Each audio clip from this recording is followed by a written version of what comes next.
Montréal vient de faire quelque chose de très grandiose.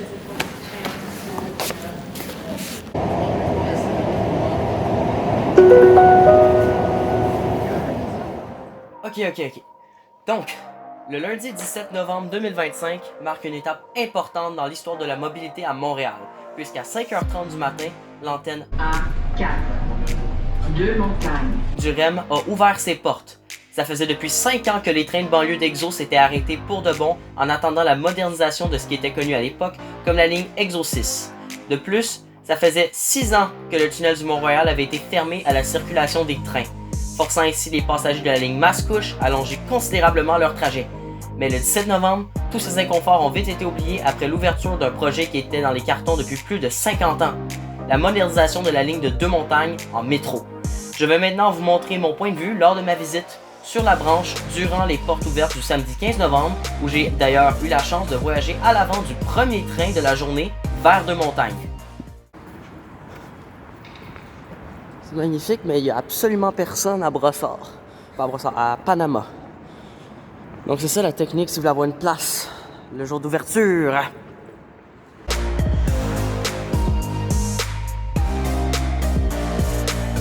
Finalement, on est en nouveau territoire. Parce que là, on va dépasser Gare Centrale pour la première fois. C'est le premier train qui s'en va en direction nord depuis 5 ans, officiellement avec le passager du public à bord. Donc ça, c'est vraiment une occasion spéciale. Là, je vais laisser la caméra filmer dans le tunnel. Et voilà.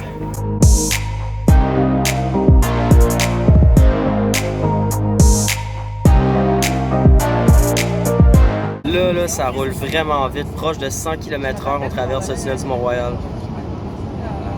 Et ils ont mis des ventilateurs. Jet.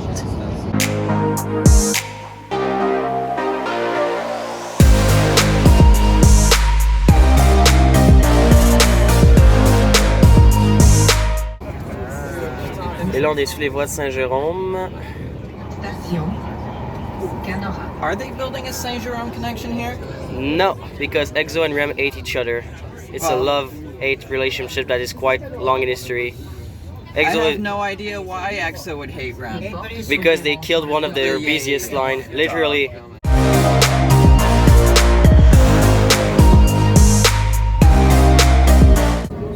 Ouais, donc on arrive à la station Côte-de-Liesse qui va éventuellement avoir une connexion avec EXO. Ça, on s'en reparle plus tard.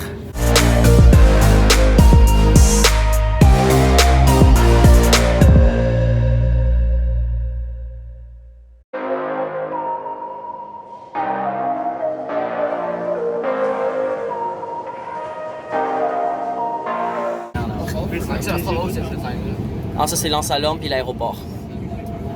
C'est un flyover. The flyover is really cool. And there is the New York style quad track racetrack.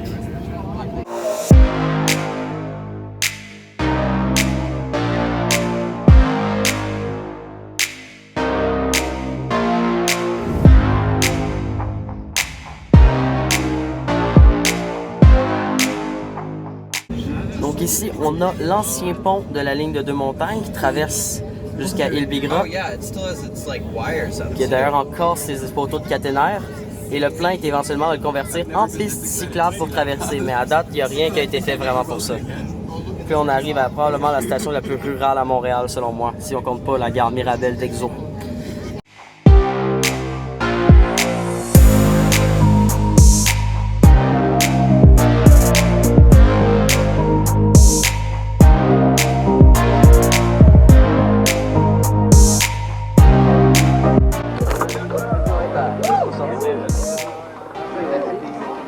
C'est le terminus. Donc, je me trouve présentement à la station Deux Montagnes du REM qui vient d'ouvrir. C'est la première fois en 5 ans qu'ici, la ville de Deux Montagnes voit du service ferroviaire. Donc, c'est une occasion très très importante. De raison pour voir que la station a été toute rénovée. On a mis un viaduc au lieu de garder le passager à niveau pour des raisons évidentes. C'est des trains automatiques. J'ai l'expérience de voyager dans le premier train du REM. Et aujourd'hui, on voit le nouveau terminus d'autobus. qui va accueillir maintenant tous les bus d'Exo du secteur. Donc on va aller visiter d'autres stations. Mais avant d'explorer le réseau, il faut revenir sur l'histoire de ce projet qui, comme je l'ai mentionné, dure depuis plus de 50 ans. Pour commencer, il faut revenir en 1910. C'est à cette époque que les premiers plans quant au creusage d'un tunnel sous le Mont-Royal sont proposés.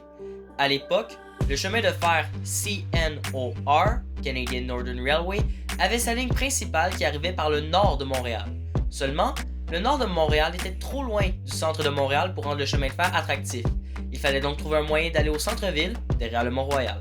Seulement, si le CNOR voulait contourner la montagne, l'espace à l'est de la montagne était déjà densément urbanisé, et l'espace à l'ouest, lui, était déjà occupé par des voies de la compagnie concurrente Canadien Pacifique. Il fallait alors passer sous la montagne. Alors, c'est ce que le CNOR fit, et il creusa le tunnel du Mont-Royal pour atteindre le centre-ville. La ligne dut cependant être électrifiée à cause de la mauvaise ventilation du tunnel. Dans les années 60, l'administration de Jean Drapeau avait dans les plans de construire un réseau de métro à Montréal. Une des lignes proposées, la 3, devait alors reprendre les infrastructures du propriétaire du moment, le Canadien National, pour relier Cartierville à Montréal-Nord au centre-ville de Montréal, en utilisant la subdivision Saint-Laurent-du-Sienne et le tunnel du Mont-Royal. Le Sienne refusa l'idée, mais l'engrenage était lancé pour la modernisation de la ligne. Dans les années 70, Montréal était en train de designer son nouvel aéroport à Mirabel. Avec le nouvel aéroport, vint une proposition de construire un système de transport rapide sur rail en 1974, appelé TRAM, pour le relier au centre-ville. Le projet prévoyait aussi de réutiliser une partie des infrastructures de la ligne de Deux-Montagnes et de convertir celle-ci au standard de métro léger. Le projet fut renommé un an plus tard Réseau Express Métropolitain, ou REM. C'est bizarre, j'ai vaguement l'impression que ça me rappelle quelque chose. Le système aurait alors peut-être utilisé les voitures de l'Expo Express, un autre projet dont je vais parler dans une autre vidéo. Malheureusement, les magouilles politiques ont su tuer le projet, et l'aéroport de Mirabel, lui, a continué sa carrière pour devenir un des plus grands éléphants blancs de l'histoire du Québec. Devant le scandale! Le scandale! Ouais. La ligne continua d'opérer des trains de banlieue électriques entre la gare centrale et l'actuelle station Grand Moulin sous le CN, la CTCUM et la STCUM jusqu'en 1992, année à laquelle la ligne fut fermée pour recevoir une modernisation majeure. La ligne réouvrira ses portes en 1995 sous l'Agence métropolitaine des transports avec une nouvelle électrification à 25 kV 60 Hz, courant alternatif, des nouvelles rames Bombardier MR90, qui ont alors pu remplacer les vieilles locomotives General Electric, un nouvel atelier de maintenance à Deux-Montagnes et un prolongement d'une gare jusqu'à l'actuelle station Deux-Montagnes. Sautons maintenant au nouveau millénaire où l'AMT nous propose de construire un petit gadget appelé SLR, une mauvaise traduction du terme anglais LRT, Light Rail Transit, qui se traduit à peu près par système léger sur rail. Le projet propose de relier la rive sud via le pont Samuel de Champlain qui aurait été reconstruit pour l'occasion. Le projet ressemblerait alors énormément au SkyTrain de Vancouver. Ce projet coïncide avec un autre projet proposant d'ajouter des voies à l'alignement de l'actuelle ligne 11 Vaudreuil-Hudson, permettant la circulation de plus de trains express. Au même moment, l'aéroport Montréal-Trudeau propose la création de liaisons ferroviaires jusqu'à la gare centrale. Tous ces projets sont alors fusionnés ensemble pour former le réseau express métropolitain qu'on connaît maintenant, ou du moins la version bêta. Il reste encore quelques changements mineurs à faire. En 2013, le gouvernement du Québec confirme la construction d'un nouveau pont Champlain. En 2014, l'Agence métropolitaine de transport inaugure la nouvelle ligne de Mascouche, qui circulera dans le tunnel du Mont-Royal avec la ligne de Deux-Montagnes. À l'époque, le projet de SLR dans le tunnel du Mont-Royal semblait assez improbable vu le manque de soutien politique. Cependant, en 2015, le gouvernement du Québec annonce donner la responsabilité du projet à la Caisse de dépôt et de placement du Québec, CDPQ. Cette institution a beaucoup d'expérience dans le domaine puisqu'elle a déjà travaillé sur de nombreux projets du genre comme la Canada Line à Vancouver. En 2016, l'AMT est abolie et EXO est créé. La même année, CDPQ et la Ville de Montréal annoncent officiellement le projet. En 2017, le projet débute officiellement quand le projet de loi permettant à la CDPQ de réaliser le projet est adopté à l'Assemblée nationale. En 2018, les travaux débutent officiellement. Montréal va avoir quelque chose de gros. En avril 2020, le tunnel du Mont-Royal est fermé à la circulation des trains EXO pour sa conversion. Les trains de Mascouche doivent désormais faire un détour de presque 1 heure pour rejoindre le centre-ville, seulement 6 ans après avoir commencé à rouler. En plus de la pandémie de COVID-19, les longs temps de trajet vont aider à rendre cette ligne impopulaire. Finalement, le 31 décembre 2020, le dernier train d'Exo circule sur la ligne. Les usagers de la ligne se verront obligés d'utiliser des navettes d'autobus constamment coincées dans les embouteillages. Mais aujourd'hui, après 5 ans d'attente, le REM est ouvert. Bon, retournons à moi qui visite les stations. Je vais prendre un autre passeport. Les passeports originaux étaient trop petits pour les stations. Ah, ok. Je vais prendre aussi un train si possible. Ouais. Merci. Oui. Comment ça se met, frère? Tu plies ça. Comment? Je sais pas visiter ça. Donc, là, on voit la magnifique station de Deux-Montagnes peinte en bleu. Je pense que c'est par rapport au lac de Deux-Montagnes. J'espère que c'est par rapport à ça que je me mélange pas, mais ça pourrait être aussi à cause de l'époque de l'AMT. Je pense qu'on vient d'en rater un. Veux-tu encore essayer d'être en avance cette fois ailleurs, genre?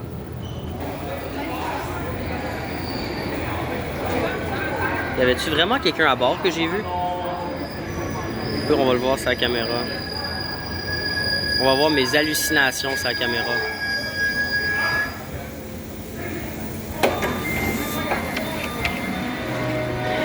Et on s'en revient dans l'autre sens. Bon. On va attendre d'être à Grand Moulin.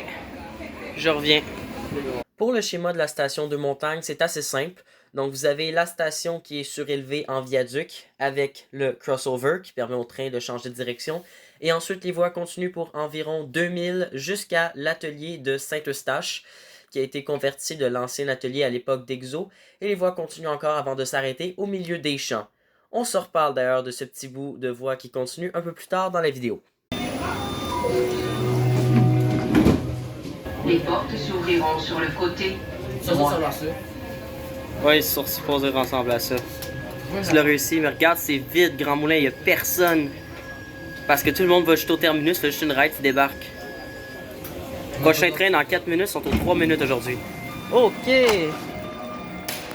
Ah non, y a pas c'est pas vrai qu'il y a personne, il y a une foule là-bas. Bon, la principale raison pourquoi je suis descendu à Grand Moulin, c'est pas pour visiter la station, mais c'est plutôt pour ça. C'est un passeport du REM et il est inspiré à l'origine du passeport à l'Expo 67 où est-ce qu'aux inaugurations, si vous le ramenez, vous pourrez faire étamper toutes les stations. D'ailleurs, on peut voir les étampes à l'intérieur du mien. On peut donc maintenant dire « Mission accomplie ». Étampe récupérée. Et après ça, prendre marcher sur moi pour aller à Bonaventure pour après prendre une autre train pour aller vers la rive sud. On peut pas continuer entre les deux? Non, sur moi pas là, peut-être que je vous donne la mauvaise Bon, parce qu'on a réussi à arriver de la rive sud direct, nous autres. Ah ouais? Regardez ça, ok? Ok. Bon, on quitte Grand Moulin, direction Sainte-Dorothée. Mission accomplie. Bon, pour la station Grand Moulin, il n'y a pas vraiment grand-chose d'intéressant à mentionner, à part le fait que les quais sont légèrement décalés l'un de l'autre, et aussi que la station Grand Moulin, à l'époque du Canadien national, était le terminus des trains de banlieue, puisque c'est là que l'électrification allait au plus loin. Toutefois, l'électrification en 1995 a été prolongée jusqu'à l'actuelle station de Montagne. Bon, on continue à Sainte-Dorothée. Station Sainte-Dorothée.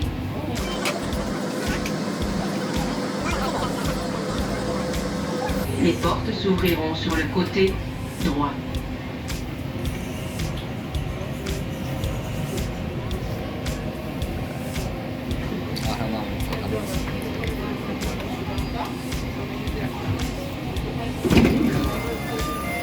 Sainte-Dorothée. Bon, faut trouver le gars qui les a envoyés là-bas. Il est aussi fort intéressant de noter que techniquement, entre Grand Moulin et Sainte-Dorothée, il y a 2 stations fantômes. Bien oui. Donc, il y a premièrement les anciennes gares de Laval sur le lac et de Laval Links. Ces stations-là ont fermé lors de la rénovation qui a duré jusqu'en 1995 et n'ont jamais été réouvertes. Ils ont donc seulement connu l'époque du Canadien national et de la STCUM. Les traces de la station Laval sur le lac sont restées jusqu'à l'ancienne ligne de Deux-Montagnes, mais il n'y avait absolument aucune trace qui est restée de la station Laval Links. Maintenant, toutes les traces que ces stations-là ont déjà existé ont été effacées et il y a très peu d'archives sur le web par rapport à ça. Mission accomplie. Je vais tout de suite vous dire, je me suis rapidement tanné de faire ça et je l'ai pas refait du reste de la vidéo. Il n'y a pas vraiment quelque chose de spécial à dire sur Sainte-Dorothée, à part le fait que cette station est aussi équipée d'un crossover et qu'elle a, c'est une des quelques stations du REM où est-ce qu'il y a un passage à niveau qui a dû être supprimé complètement à la circulation, c'est-à-dire qu'il n'a pas été remplacé par exemple avec un viaduc. En vrai, le passage à niveau est encore là, mais il est utilisé par les véhicules d'entretien comme les iRail pour embarquer sur les voies ferrées.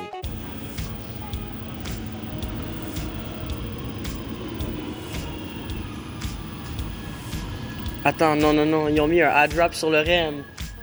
Ils ont peinturé sur les murs, genre une livrée spéciale, mais ils peuvent pas faire... Méritage. S'ils mettent des dots sur le REM, là, des petits points, là, ça, je vais vraiment être fâché.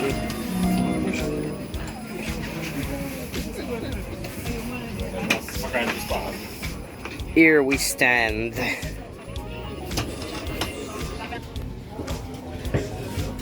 Les portes pas longtemps parce que ça compte pas ce qu'il y a dans l'espace. Ah, il est juste là, le stand d'attente.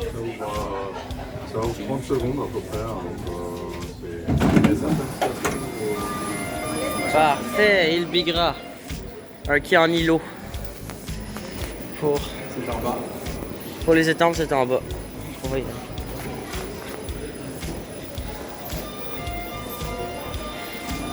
Donc présentement, je me trouve à la station Il Bigra du REM, qui est probablement une des stations les plus bizarres dans le Grand Montréal, puisque cette station-là se trouve dans un petit archipel vraiment perdu au milieu de la rivière des Prairies.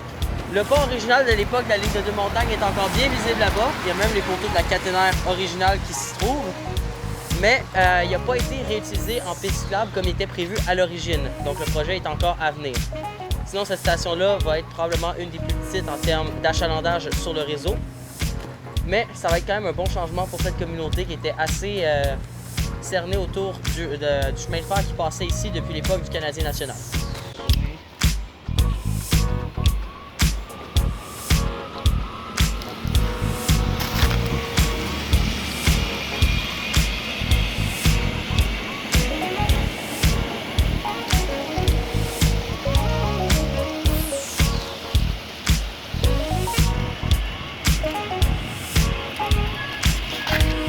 T'inquiète.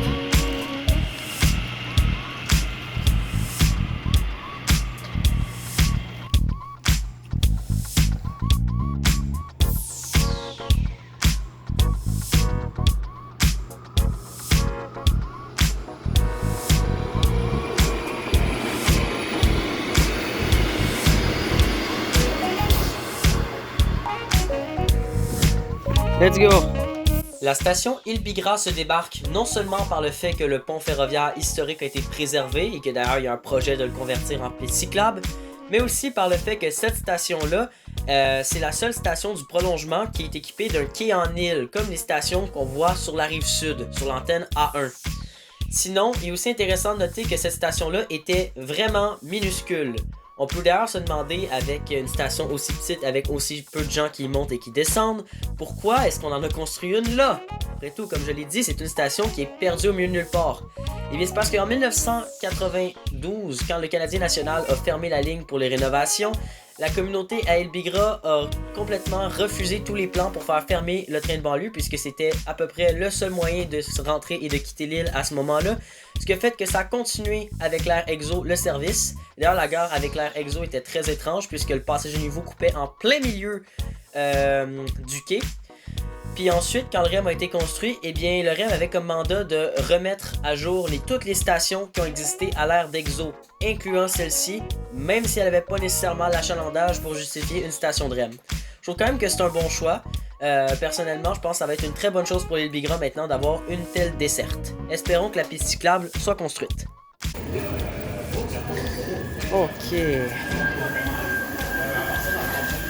Ah, c'est bien vide ici.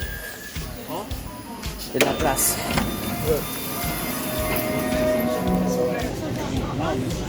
Prochaine station, Pierrefonds, Roxboro.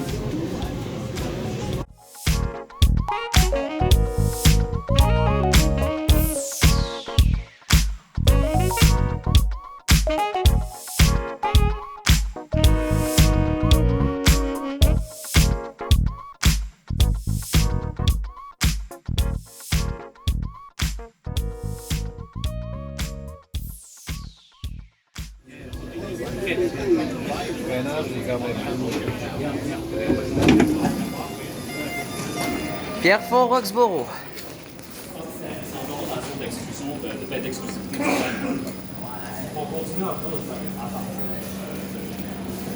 Là, t'as l'ascenseur. Là, t'as les escaliers et les passeports. S'il y a un truc de spécial à noter sur Pierrefonds-Roxboro, mais en fait pas si spécial que ça parce que c'est pas la seule station comme ça, c'est que c'est une station qui est entièrement surélevée et d'ailleurs les voies autour le sont aussi pour un bon bout. Sinon, cette station-là est aussi équipée d'un crossover. Cette station-là, d'ailleurs, en général, dû au fait qu'elle est entièrement surélevée, me rappelle un peu la station Collingswood de Patco à Philadelphie. Sinon, il est aussi intéressant de noter qu'à l'époque de l'AMT, donc il y a quand même longtemps, c'était une des seules stations sur le réseau qui était accessible aux personnes en fauteuil roulant, puisqu'elle permettait l'embarquement à quai-haut. Elle n'avait pas un quai-haut sur toute sa longueur, mais elle avait des mini quai-hauts à son extrémité qui permettaient aux personnes d'embarquer à niveau dans les trains à l'époque. C'était la seule station comme ça, à part Gare Centrale, avant que les stations sur la ligne de Mascouche soient inaugurées, soit avec des quai-hauts, soit avec d'autres quai-hauts rétractables. Donc c'était quand même une station assez unique sur le réseau à l'époque d'AMT. Bon, continuons.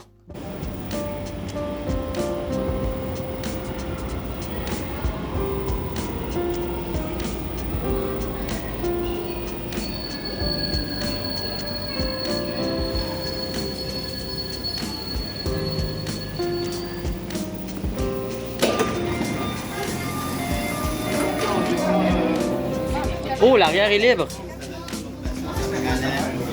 Ben là, ça prenait, c'est tout le long.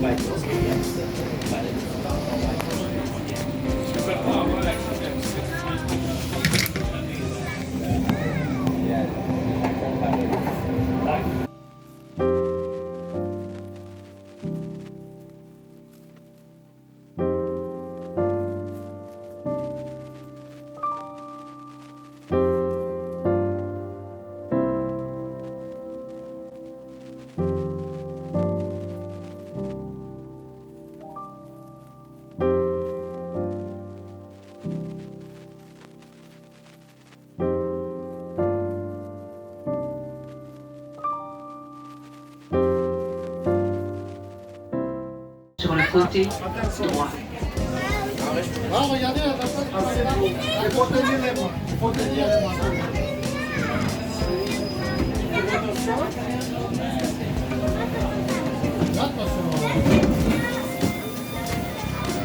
Sunnybrook.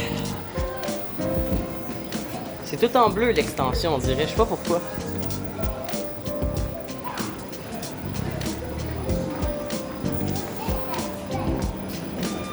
Cette station-là est pratiquement identique à Pierrefonds-Roxboro.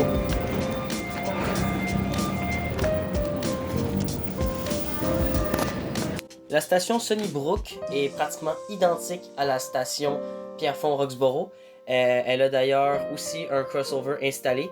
Petite spécialité, c'est qu'avant, à l'époque du Canadien national, cette station s'appelait Amabé. Elle a donc changé de nom au cours de son histoire. C'est pas beaucoup de gares à Montréal qui ont eu ça, ce traitement-là, mais beaucoup des gares sur l'ancienne ligne de Deux-Montagnes ont subi ce traitement-là. Par contre, depuis le REM, ces gares-là ont gardé leur ancien nom de l'époque d'Exo. Sinon, continuons.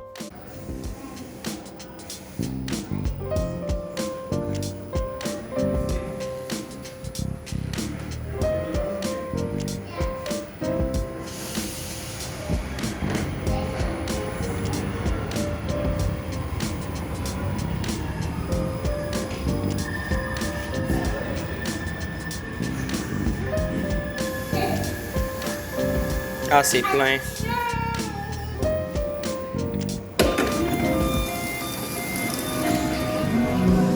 Donc,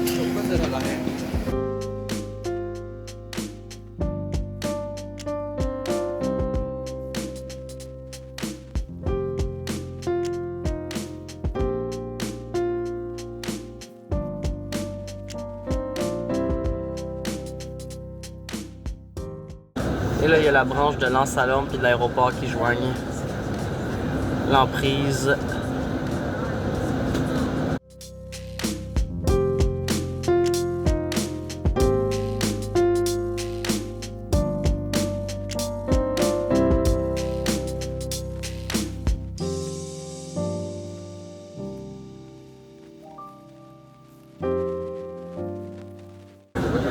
Et là, il y a le flyover, où est-ce que les tracks vont shifter puis se joindre. Ça fait qu'il n'y a pas de conflit quand les trains des différentes branches arrivent ensemble. Ils n'en ont pas fait un par contre pour la branche de l'aéroport puis l'Ansalon se joignent, parce qu'il n'y a pas assez d'une autre fréquence pour justifier une telle infrastructure. Si on peut la voir là, ici, là, ça se joint.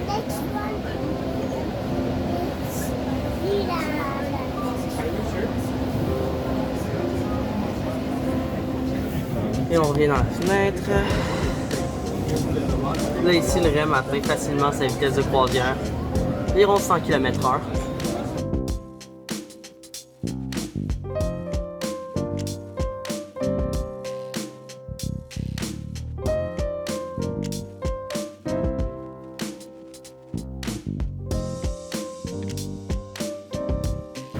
Station Bois-Franc.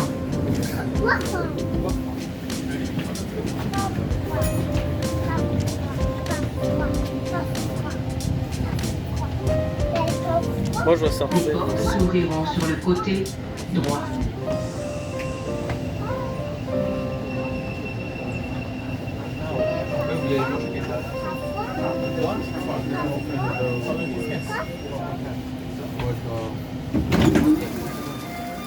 Et Bois-Franc, qui elle aborde tout un autre style en briques rouges. Mais avant de visiter la station Bois-Franc, c'est très important de parler de la pièce d'infrastructure assez grandiose qui se situe environ 1 km avant la station. Donc, si vous avez remarqué plus tôt dans la vidéo, vous aurez peut-être vu qu'il y avait un flyover. Pourquoi? C'est parce qu'à la station Bois-Franc, si vous regardez sur une carte du REM, eh bien c'est la station qui se trouvera à terme à la jonction de toutes les branches du REM en même temps. Donc, si on veut permettre au REM de rouler aux 90 secondes, comme promis par CDPQ, eh bien ce serait impossible avec une jonction ferroviaire normale, puisque les trains finiraient toujours par rentrer dans le chemin des trains dans le sens opposé, parce qu'ils devraient traverser leur voie. Alors, il fallait une infrastructure de type flyover. Un flyover, qu'est-ce que c'est? C'est un type d'infrastructure qui permet au train de passer au-dessus des voies dans le sens opposé pour éviter d'avoir à déranger ce trafic-là. Ainsi, ça permet que les trains fonctionnent entièrement à niveau séparé et ne peuvent jamais se perturber dans les directions opposées qu'ils opèrent. Une jonction du genre n'a pas été construite par contre pour la séparation entre les branches A2 et A3 parce qu'il n'y avait pas assez de trafic sur ces branches-là pour justifier une telle infrastructure. De plus, il faut noter que le flyover a été installé bien en amont de la séparation des voies parce qu'il n'y avait pas la place où est-ce que les voies se séparent pour vrai, parce que là, il y avait l'autoroute 13 qui traversait au-dessus des voies ferrées, ce qui n'aurait pas permis de mettre une telle infrastructure. Il fallait donc la mettre plutôt avant. Ce qui fait que pour un bon kilomètre, les voies roulent en parallèle et ça fait qu'il y a 4 voies côte à côte du REM, ce qui peut être assez impressionnant à observer. Bon, maintenant passons à la station. Cette station risque d'être la plus importante du réseau parce que c'est elle qui va faire la jonction entre toutes les branches du REM. C'est pour ça par exemple qu'elle a des très grands quais. Bien avant que la station Bois-Franc ouvre, je m'étais rendu sur les lieux plus tôt cet automne pour constater l'avancement des travaux et juste avant l'ouverture à quoi que la station ressemblait. Donc je vais vous montrer maintenant mon témoignage des lieux avant l'ouverture.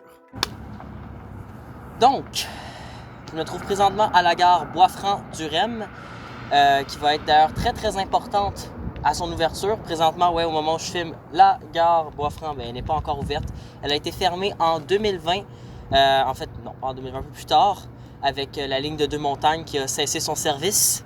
Il y a encore quelques traces qui restent de l'époque AMT de cette gare, comme vous avez les poteaux du stationnement qui portent encore la couleur bleu AMT, ou les escaliers originaux qui permettaient l'accès aux anciens quais EXO ont été rénovés et sont encore là à ce jour. Ils servent de passage piéton. Donc, c'est une station qui va être très importante pour Bois-Franc parce que ce qu'elle va offrir, c'est que quand l'entièreté du réseau va être ouverte, ça va être la station qui va offrir les correspondances entre toutes les branches. Donc, dans le reste du réseau, ça va être assez simple. Vous avez un seul train à prendre pour aller n'importe où, mais quand vous arrivez à Bois-Franc, c'est là que vous avez plusieurs options. Donc, les passagers, par exemple, qui veulent aller à l'aéroport pourraient être transférés à Bois-Franc, autant que ceux qui vont à L'Anse-à-l'Orme ou à Deux-Montagnes. C'est pour ça qu'elle a été conçue pour être très capacitaire. Aujourd'hui, la station Bois-Franc, elle se trouve légèrement plus loin que la station originale d'EXO. Par contre, ils réutilisent encore le stationnement d'époque. Mais on peut voir qu'elle est presque prête à l'ouverture à ce moment-ci. Et j'ai hâte de voir quand elle va ressembler, quand elle va être ouverte. Donc, on va couper à moi du futur. Je me documentais que ça a eu lieu pour être qui s'en souvient. Lors de ma visite à la station Bois-Franc, j'ai pu observer qu'il y avait un nouvel accès cyclable qui avait été construit ainsi que plusieurs aires TOD aux alentours. Il y a aussi un nouveau stationnement vélo qui a été construit du côté nord de la station. Comme mentionné plus tôt, il reste encore plusieurs traces des anciens exploitants de la ligne, y compris un poteau pour une raison ou une autre, une mention du Canadien national dessus. Je sais pas pourquoi. Sinon, on voit qu'il y a plusieurs lignes de bus qui ont été rapatriées, surtout du STL, pour permettre des correspondances. Par contre, les arrêts de bus autour de la station se trouvent vraiment à des distances ridiculement loin de la station, ça je sais pas pourquoi, et c'est pas pratique pour les correspondances du tout, je dirais. Sinon, j'ai pu observer aussi qu'à l'intérieur de la station est équipée d'un tunnel souterrain qui permet de faciliter les correspondances, puisqu'il y aura beaucoup plus d'espace pour permettre aux voyageurs de changer de quai, puisque cette station, comme je l'ai expliqué plus tôt, va se retrouver comme étant une des principales stations de correspondance au REM, puisque c'est celle qui se trouve où les trois branches se joignent. Il est aussi très intéressant de noter sur la station Bois-Franc qu'il y a plan à long terme de prolonger la ligne orange de la station Côte-Vertu du métro jusqu'à la station Bois-Franc pour permettre des meilleures correspondances entre le système de métro et du REM. Éventuellement, la ligne orange pourrait même être bouclée jusqu'à Laval. Pour le schéma de la station Bois-Franc, qui était à l'origine appelée Val-Royal, c'est assez simple. Donc vous avez un crossover du côté ouest de la station, et ça se remarque peut-être pas sur le schéma, mais l'espace entre les deux voies à la station Bois-Franc est très éloigné. Ça, il y a une raison derrière ça. C'est parce que lorsque on a commencé à construire cette station-là du REM, eh bien, la ligne de Deux-Montagnes n'avait pas complètement été fermée. Pour les stations entre Gare Centrale et Bois-Franc, la ligne de Deux-Montagnes ne circulait plus au moment du début de leur construction. Elle était à l'arrêt depuis la fermeture du tunnel du Mont-Royal. Cependant, entre Bois-Franc et Deux-Montagnes, le service a continué jusqu'à la fin de l'année 2020. Les travaux de construction à la station Bois-Franc avaient déjà commencé. Ça signifiait qu'en attendant, il fallait pas que la station Bois-Franc, du moins dans sa forme, dérange les opérations ferroviaires d'Exo pendant les quelques mois qui cohabiteraient ensemble. Donc ça a dû signifier que les quais à la station Bois-Franc, puisqu'on les a construits en premier, ont dû être construits éloignés des voies d'Exo. Ça fait donc que maintenant, si on regarde l'aménagement de la station Bois-Franc, il y a énormément d'espace entre les deux voies qui sont dus à cette époque où est-ce que les trains Exo devaient rouler entre les deux sites de construction qui représentaient les deux quais. Maintenant, c'est plus très utile cet espace, c'est juste anecdotique. On peut aussi remarquer que si vous regardez en image satellite, il y a une petite voie abandonnée qui sortait jusqu'à Cartierville qui se trouvait là. Cette petite voie a d'ailleurs déjà été envisagée pour être utilisée par le projet de ligne 3 du métro de Montréal dans les années 60, comme on peut le voir sur cette carte. Sinon, c'est à peu près tout. À la prochaine station, à Du-Ruisseau.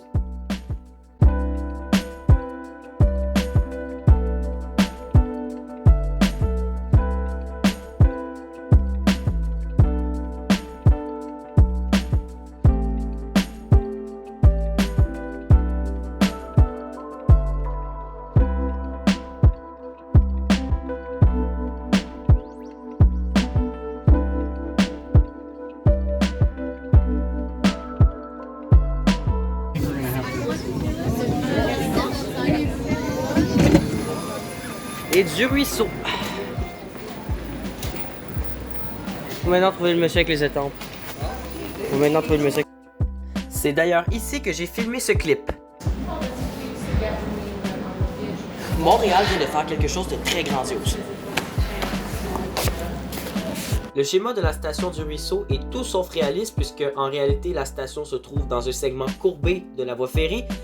Mais sinon, dans les trucs spéciaux à noter, il y a le fait que la station Du-Ruisseau est à seulement un demi-étage au-dessus du niveau de la rue. Et il y a aussi le fait que cette station possède un crossover. Finalement, pour le dernier fait intéressant, à l'époque du CN, la station Du-Ruisseau s'appelait Monkland. Nous sommes maintenant à la station Montpellier, où d'ailleurs malheureusement j'ai oublié de filmer. Et non, nous ne sommes pas en France, mais nous sommes bien à Montréal. Cette station-là, à l'origine, s'appelait Vertu. Cette station-là n'a pas vraiment de spécialité à part entière, à part le fait qu'une partie des quais originaux d'Exo ont été conservés, même avec la peinture dessus, pour en faire des passerelles piétonnes au-dessus du chemin de la Côte-Vertu.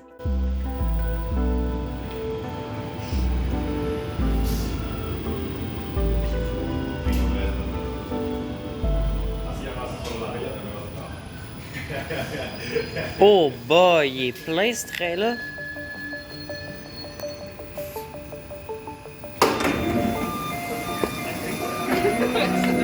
The last name is Lars.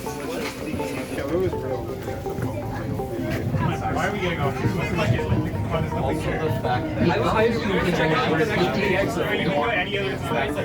Exercise was running there. I can use it. Like it doesn't run with you. Oh man. You guys are getting up here, right? I don't know. I don't want to get off. There's nothing. What do we need to do? At least have the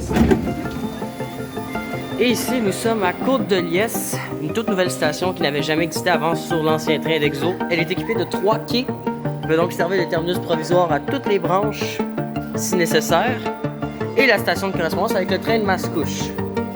Ça veut aussi dire qu'on arrive maintenant dans la partie de la vidéo où on explique les impacts que la ligne de Mascouche a vécu à cause du REM. Donc, je me trouve présentement à bord d'un train de la ligne 15 Mascouche. En 2019, ces trains ont dû être déviés et allonger leur trajet d'environ 1 heure pour se rendre au centre-ville à la gare centrale. À l'origine, les trains de Mascouche utilisaient le tunnel du Mont-Royal, mais celui-ci a dû être fermé en 2019 pour le convertir à l'utilisation du REM. Ce qui a changé, c'est que pendant ce temps-là, la ligne de Mascouche a allongé considérablement son trajet et les passagers, ils ont dû descendre à la gare Sauvé s'ils voulaient se rendre rapidement en ville en prenant une correspondance avec le métro. Mais, finalement, le lundi 17 novembre, tout ça, ça a en quelque sorte changé, ou presque. C'était supposé changer, mais finalement, il y a eu un peu de retard avec ça. Parce que le REM a ouvert dans le tunnel du Mont-Royal. Qu'est-ce que ça veut dire? Ça veut dire que maintenant, il est encore possible de voyager. Il est de nouveau possible de voyager jusqu'au centre-ville sous le Mont-Royal, donc assez vite, ça prend environ 4 minutes.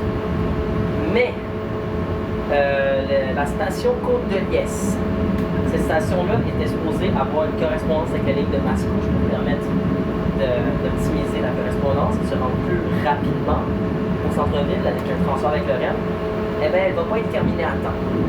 Donc ça veut dire que les trains de Mascouche ne pourront pas tout de suite circuler directement à Côte-de-Liesse. Et ça veut dire qu'il va falloir encore attendre un peu pour les usagers qui arrivent de Mascouche s'ils veulent aller rapidement au centre-ville.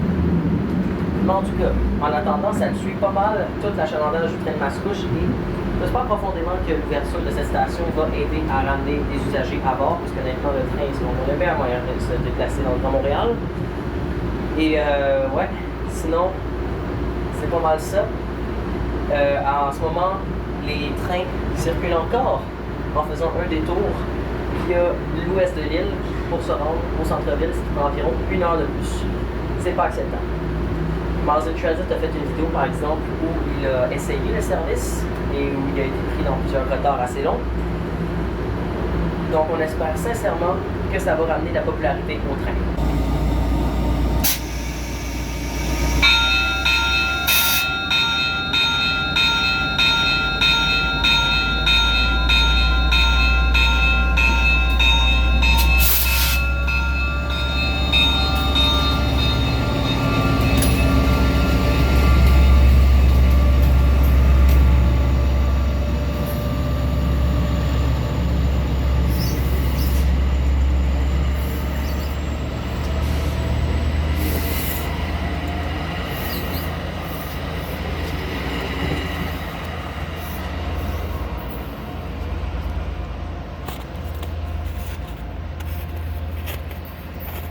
Présentement, je me trouve à la gare Exo de Sauvé, juste à côté du métro Sauvé qui se trouve à environ un bloc plus loin.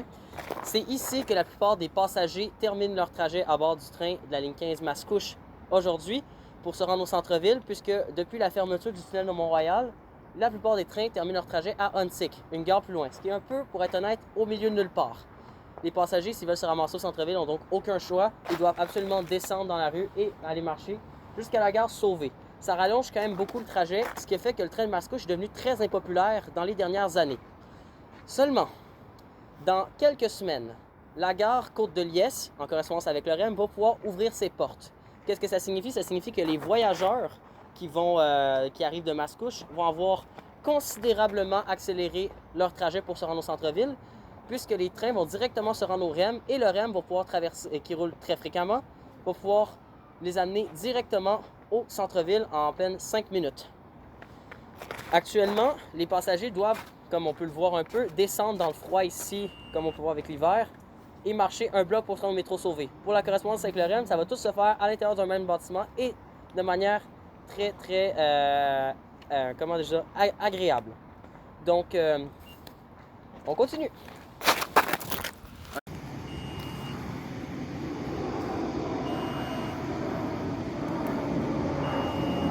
Ah merde!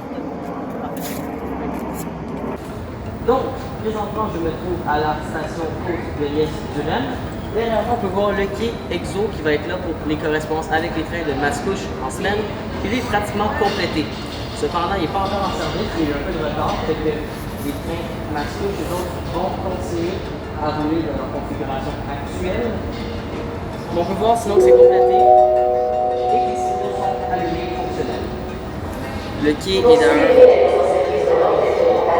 Il sera exceptionnellement possible de circuler entre les stations Méville et de Montagne jusqu'à 18h. Les voitures circuleront selon l'horaire régulier entre les stations Brossard et Gare Centrale.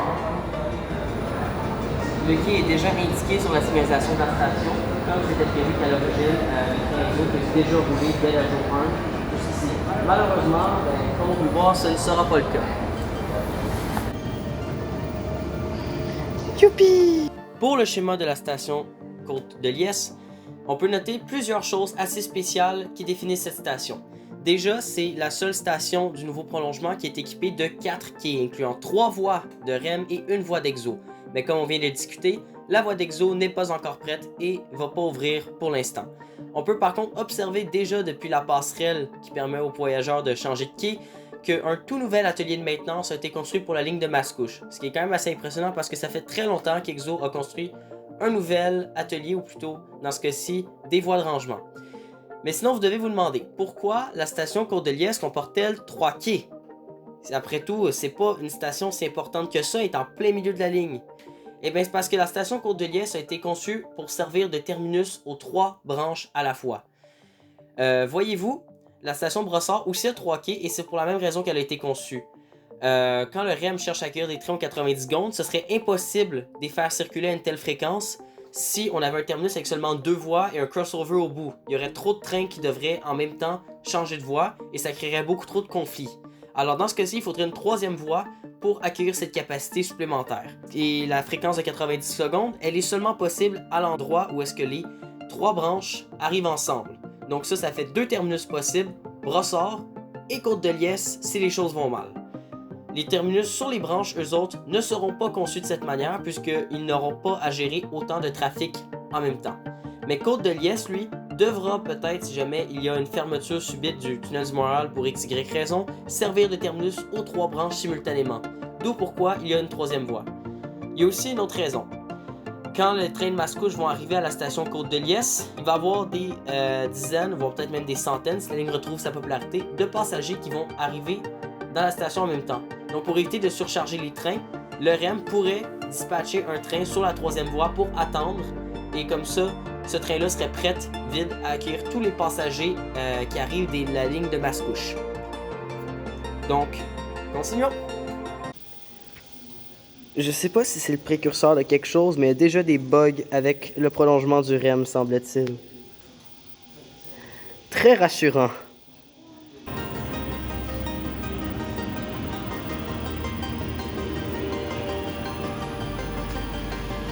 Attends, non, ils ont mis un ad-wrap sur le REM. Ils ont peinturé sur les murs, genre une livrée spéciale, mais ils peuvent pas faire... S'ils mettent des dots sur le REM, là, des petits points, là, ça, je vais vraiment être fâché. On va pas se présenter l'équipe ensemble. Ok, on va sortir. Pour ça, j'en ai dit un peu. Ville de Mont-Royal. Enseignement appelé seulement Mont-Royal. Au moins ici, comparé à Deux-Montagnes, ils n'ont pas démoli le bâtiment historique de la gare. C'est encore un restaurant qui est ouvert. On va aller explorer un peu dehors.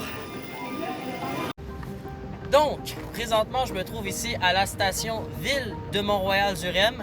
Anciennement, à l'époque du CN et de l'AMT et d'EXO, ça s'appelait tout simplement Mont-Royal. La ville de Mont-Royal, où je me trouve ici, a été entièrement construite en étoile autour de la station ou la gare qui se trouvait ici, puisqu'elle a été construite comme banlieue par des promoteurs du chemin de fer Canadian Northern. à l'époque de la construction du tunnel du Mont-Royal. C'est une banlieue pour les riches qui était accessible rapidement au centre-ville et derrière la montagne, donc dans une belle campagne. À l'époque, ici, on cultivait d'ailleurs un fruit qui n'existe plus malheureusement, du moins qu'on essaie désespérément de refaire vivre, le melon de Montréal. Cette espèce a disparu depuis la construction des banlieues dans les années 1910, ici autour. Au moins, ici, on a la chance parce que l'ancien bâtiment de la gare de Ville-Mont-Royal a été préservé, comparé à Deux-Montagnes, où est-ce qu'il a dû être démoli pour la construction de la station du REM. Ici, il a été préservé et il y a maintenant un restaurant, une bonne pizzeria d'ailleurs. Donc, on continue. Pour la station Ville de Mont-Royal, on peut noter que cette station-là est située dans une tranchée en plein cœur du centre-ville de Ville de Mont-Royal, directement à côté du magnifique parc Connaught, où est-ce qu'il y a une belle patinoire l'hiver. Mais puisqu'on n'a pas vraiment grand-chose d'autre à noter sur cette station, tout vient bien d'être expliqué, moi et mon ami, on a décidé de marcher le long du chemin de Canora pour passer à côté du lieu d'une ancienne gare d'Exo qui n'existe plus, directement à l'endroit où est-ce que ce clip de Ralph Fanning que vous voyez à l'écran a été tourné. Cette gare-là, c'était Canora Mont-Royal. Il n'y a pas beaucoup de documentation qui existe sur cette gare-là, mais elle a existé durant la courte période où est-ce que les stations Canora et Mont-Royal ont été fermées et où est-ce que le service d'Exo a cessé. Parce que dans cette courte période, les travaux du REM, les travaux préparatoires du moins, devaient déjà commencer à avoir lieu.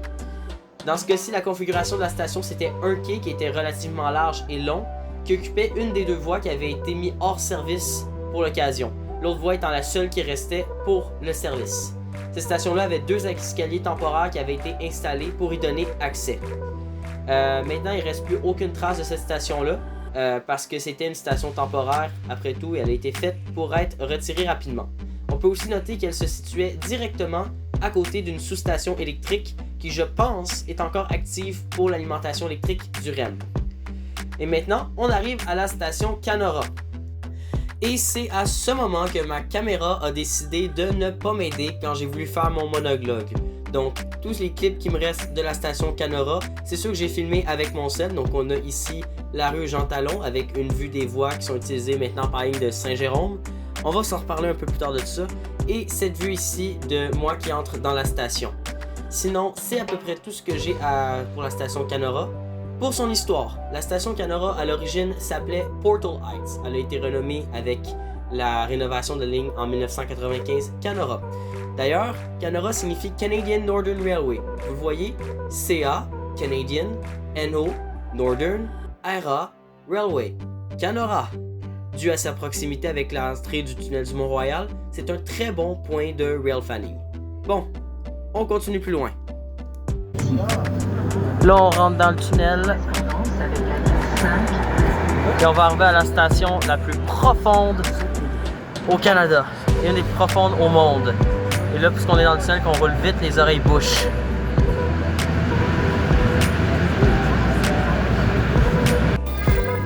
Édouard, mon petit. Ça faisait longtemps qu'on l'attendait, celle-là. Donc, je suis présentement à la station Édouard Montier du REM, qui est la station la plus profonde au Canada. Et une des plus profondes en Amérique du Nord, je pense d'ailleurs que la plus profonde est aux États-Unis, c'est Washington Park à Portland. Mais ici, on a la chance d'être à cette station. Ça faisait des années qu'elle était envisagée, que l'AMT avait d'ailleurs fait une étude pour concevoir si c'était possible de la construire à l'origine, bien sûr pas exactement de la même manière. Mais cela fait qu'elle est seulement accessible avec des ascenseurs express, comme à ma gauche ici, et est à 70 mètres sous le sol. C'est une des stations qui a une correspondance avec la ligne bleue et ça va grandement faciliter l'accès aux étudiants de l'Université de Montréal. Ici, on peut toucher la roche sur le bord, la roche de la montagne du Gabbro. Donc c'est bien. Là ici, on est à la mezzanine, il faut aller là-bas pour monter en ascenseur jusqu'à la ligne bleue.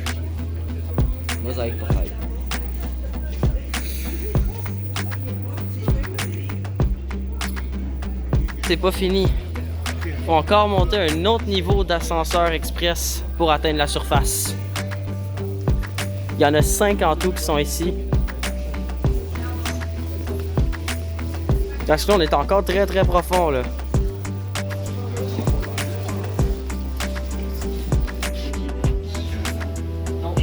Et là, on monte. Ah, c'est cool les lumières. ça fait ça parce que j'ai grandi dans la station de métro, pas la station dans la station de métro, le profil de Paris. Et nous sommes à la surface. Ici, il y a l'accès au métro Édouard-Montpetit. Il faut...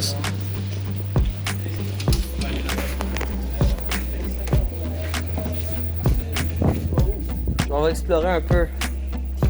Je vais explorer un peu. Et comme ça, on se retrouve à la station Édouard-Montpetit du métro. Je suis depuis retourné à la station Édouard-Montpetit et j'ai pu filmer le trajet complet pour une correspondance avec la ligne bleue. Donc, profitez-en!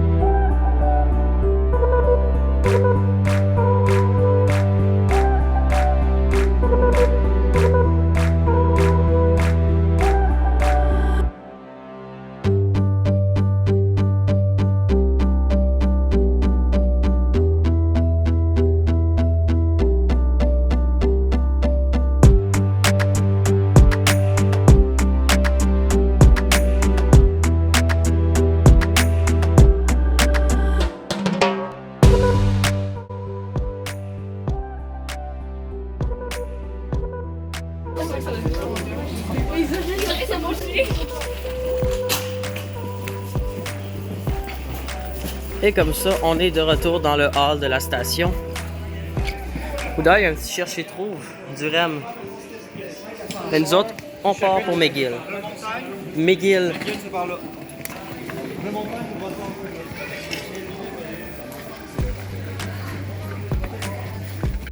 J'ai pratiquement rien à dire sur la station Édouard-Montpetit. Son design est des plus simples, à part peut-être le fait que c'est une station souterraine, quoique c'est pas la seule, il y en a 2 autres sur le réseau.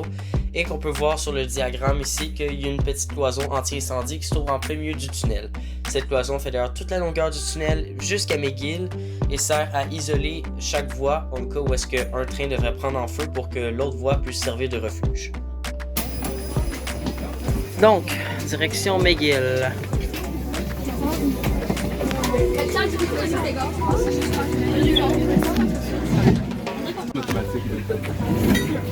Piloté par CBT. Et McGill, notre dernière station aujourd'hui. Et on va aller explorer ça. Ici, il y a la mezzanine de la station avec des sorties vers la place Montréal-Trosse, le centre Eaton et même la ligne verte du métro.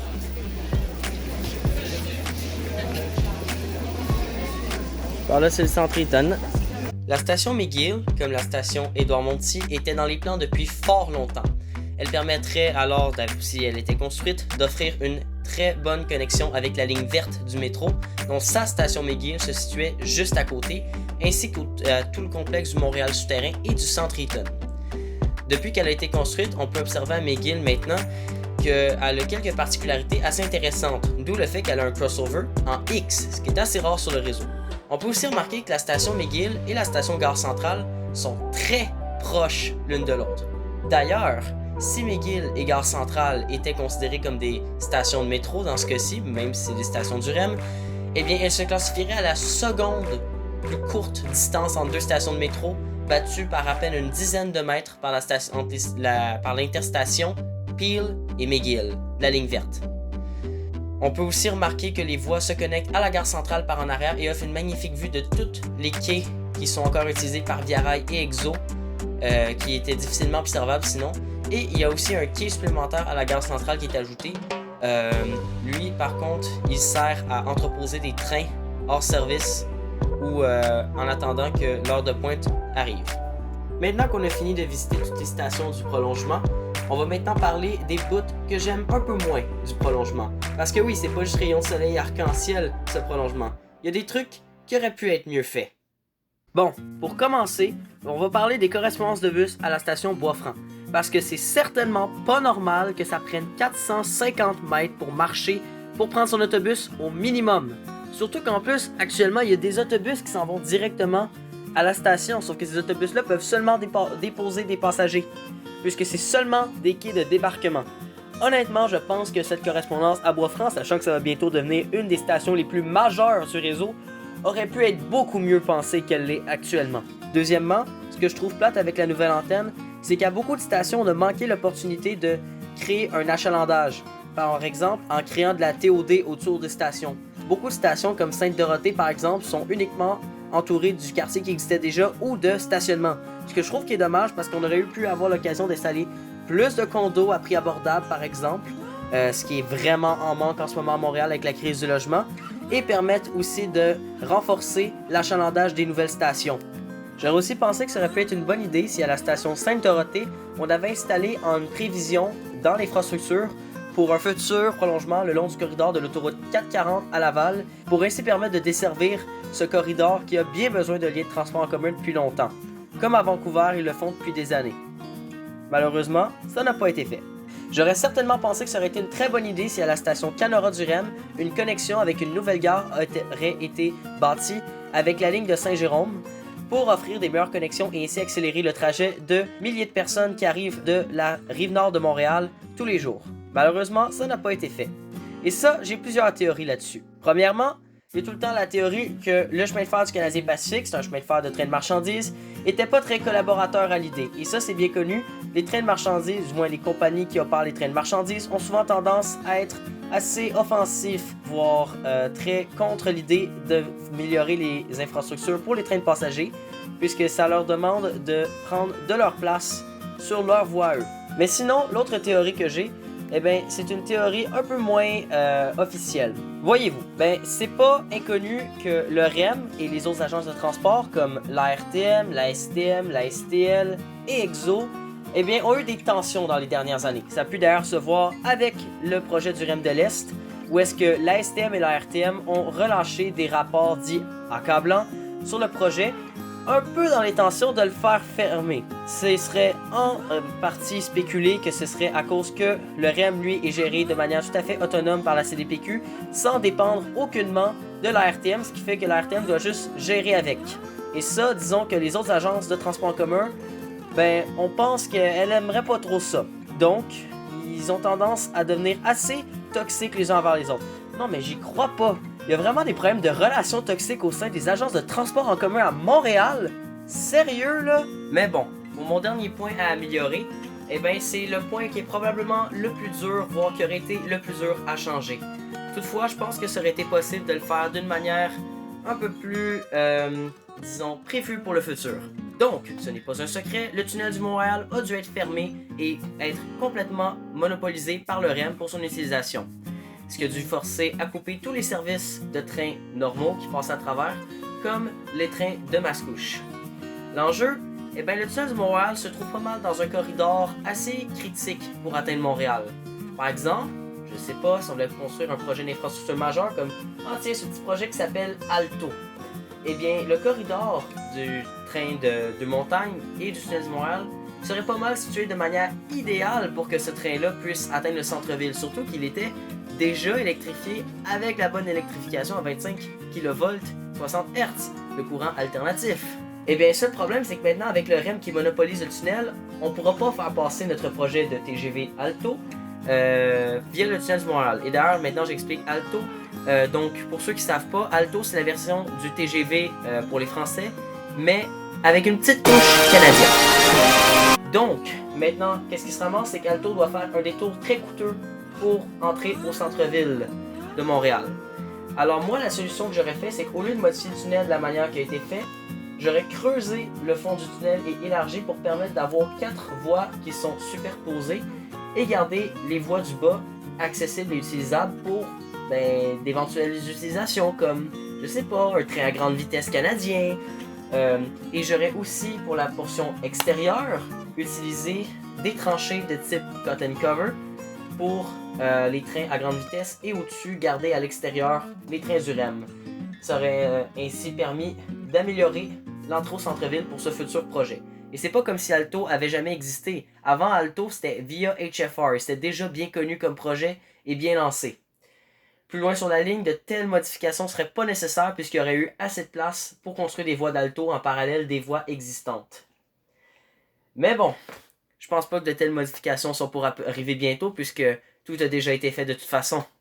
Bon, il est maintenant temps de parler des possibilités d'avenir que je vois pour cette nouvelle ligne de REM. Pour commencer, c'est sûr qu'il y aurait les projets assez simples comme peut-être éventuellement mettre des voies express sur le REM pour faire des services plus rapides, comme ce qui avait été proposé à la base sur la ligne de Vaudreuil, ou rajouter des quais à la ligne d'Exo à Canora pour offrir une meilleure correspondance. Mais moi, j'aimerais rêver plus loin, parce que s'il y a une espèce rare dont je considère que je fais partie, c'est les quelques personnes qui croient encore à l'avenir de l'aéroport de Mirabel. Parce que même de la manière la plus incroyable que Mirabel a pu s'effondrer, c'est un fait bien connu que l'aéroport Montréal-Trudeau, Yule, est sur le point d'atteindre sa pleine capacité et va bientôt plus pouvoir prendre d'expansion et accueillir plus de vols. C'est sûr que pour l'instant, il y a le plan de déménager quelques vols des compagnies Porter ou WestJet par exemple à l'aéroport de Saint-Hubert en banlieue, mais cet aéroport a le problème qu'il se trouve en plein milieu d'une zone densément urbanisée et a des pistes assez courtes, ce qui le rend très difficile pour exploiter des vols plus longue distance et surtout pour négocier avec les citoyens autour pour améliorer la desserte par avion de cet aéroport. Donc il reste une option dans le Grand Montréal qui est équipée de très longues pistes pour accueillir des vols par exemple de longue distance, qui est à proximité d'une extension facile du REM, parce que c'est là que ce bout de voie à deux montagnes devient utile, et qu'en plus de ça, elle se trouve en plein milieu de nulle part, ce qui signifie aussi qu'il n'y a personne à déranger autour. Et ça, c'est l'aéroport de Mirabel. Même si les terminals ont été démolis, il reste encore les pistes qui sont là. Avec seulement le prix de construire un nouveau terminal et une petite extension du REM, il serait possible de ramener à la vie cet aéroport pour le ramener plus grandiose que jamais au moment où est-ce qu'on en a besoin plus que jamais. Parce que oui, je crois que Mirabel a été construit trop en avance. Un prolongement du REM jusqu'à l'aéroport international de Mirabel amènerait non seulement du service aux communautés de Lafrenière et de Saint-Augustin, mais en plus assurerait une connexion directe avec l'aéroport Montréal-Trudeau, améliorant ainsi les correspondances entre les vols de manière significative. Ça permettra à Montréal de devenir un vrai hub de la mobilité en Amérique du Nord pour les correspondances entre les vols. Donc peut-être que oui, je rêve en couleur. Mais moi au moins, j'aimerais ça un jour voir les 3 stations qui apparaissent à l'écran ouvrir sur le REM et pouvoir voyager à travers et prendre un vol depuis l'aéroport international de Mirabel. Pour conclure, je crois que l'ouverture de ce prolongement du REM marque un pas très important dans la mobilité durable à Montréal et dans l'évolution du transport en commun, et que d'autres prolongements du genre ou d'autres nouvelles lignes de train du genre seront étudiées dans les prochaines années. J'ai énormément apprécié faire ce documentaire. Si vous avez aimé cette vidéo, n'hésitez pas à vous abonner ou à laisser un pouce en l'air.